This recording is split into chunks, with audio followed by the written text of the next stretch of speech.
Hello, my name is Peter Pomerantsev. I'm a senior fellow at the Transitions Forum at the Legatum Institute, and today I'm going to be talking with Anton Chekhovtsov, who's a visiting senior fellow for the Transitions Forum, which means that he's carrying on doing his research, his academic research in Central Europe, but he comes several times to London to give talks about developments in so-called transition countries in Central and Eastern Europe. Anton, tell us a little bit more about the sort of themes you'll be looking at and why. The general theme is about a question whether transition is reversible in Central Eastern Europe. Central Eastern European countries officially were excluded from a list of transition countries when they joined the EU. So they're no longer transition countries, but the hypothesis is that transition is reversible, especially when we look at some politicians who would say we have to behave until we join the EU and then we can relax. And we can see that in some countries politicians relaxed after they joined the EU, after their countries joined the EU. So I'm looking at a number of countries, first and foremost Romania, Hungary, Bulgaria, Slovakia and the Czech Republic, in order to assess whether they moved away from democracy, or this process can also be called transition away from democracy. And transition away from democracy towards what? Some sort of mutant form of democratic capitalism or neo-authoritarianism or illiberal democracy is a phrase we've heard. What are they moving towards, and do you see a discernible trend? It is not where they move towards, it's that they stray away from the democratic development. And we don't know the final phase of that transition away from democracy, but obviously some of the countries would still be qualified as not fully democratic, and they may revert to some sort of electoral authoritarianism, something that we can see traces of in the case of Hungary, for example.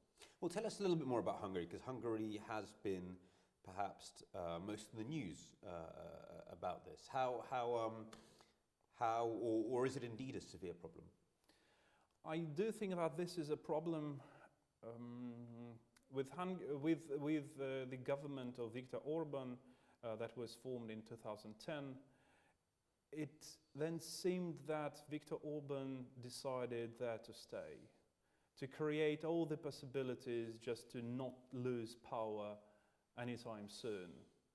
That started with some reforms in the judiciary. Of course, some would say that those were not reforms, but clearly a move away from reforms.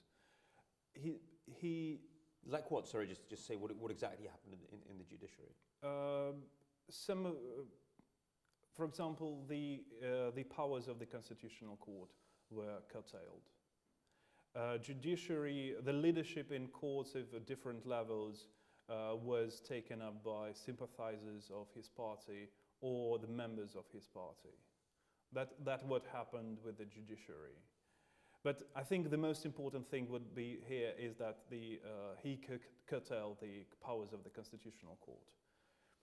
Then with the media, he introduced a new authority, the media authority, that basically started to control the media and undermined the power of the independent media.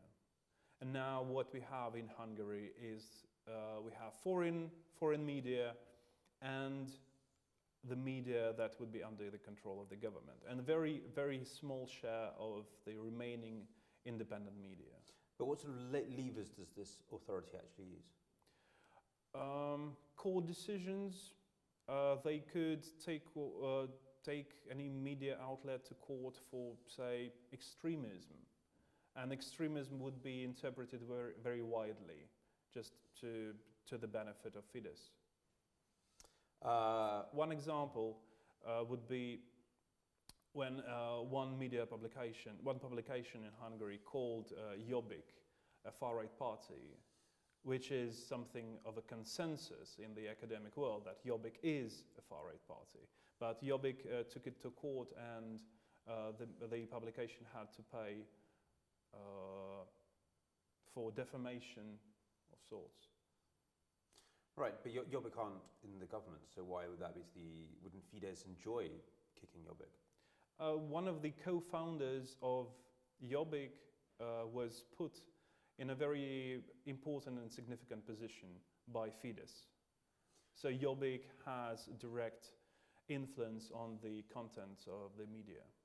Okay, just to be clear for people who don't know, so Jobbik is not the party of government, but a right-wing party in. Oh, am I going to be sued now?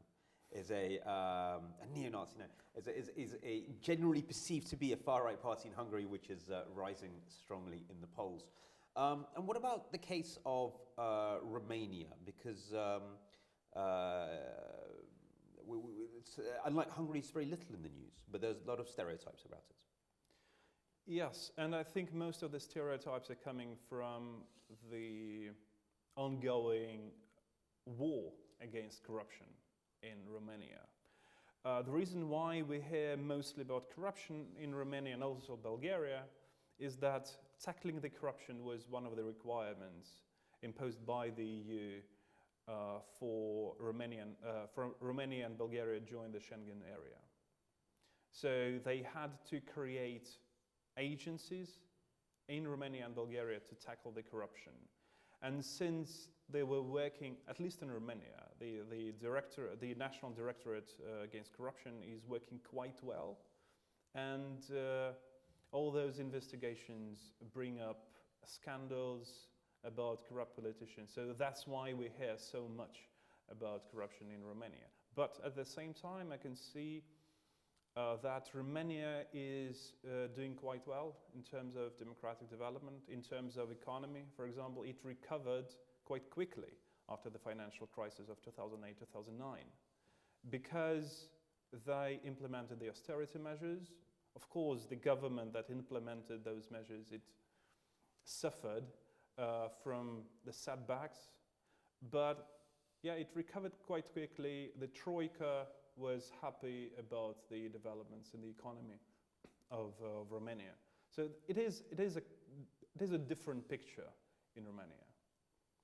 And tell us a little bit more about the anti-corruption campaign. Could that be an example for other countries in the region? It can be an example, but they were relatively successful because of the system that Romanians created. They did not really borrow this model or this system from any other country, but they created their own system that worked, at least what we can see from what is happening now.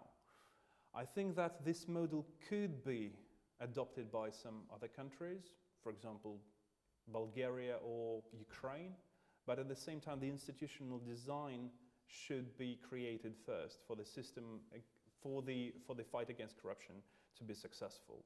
You mean an uncorrupt police force or something, or what do you mean?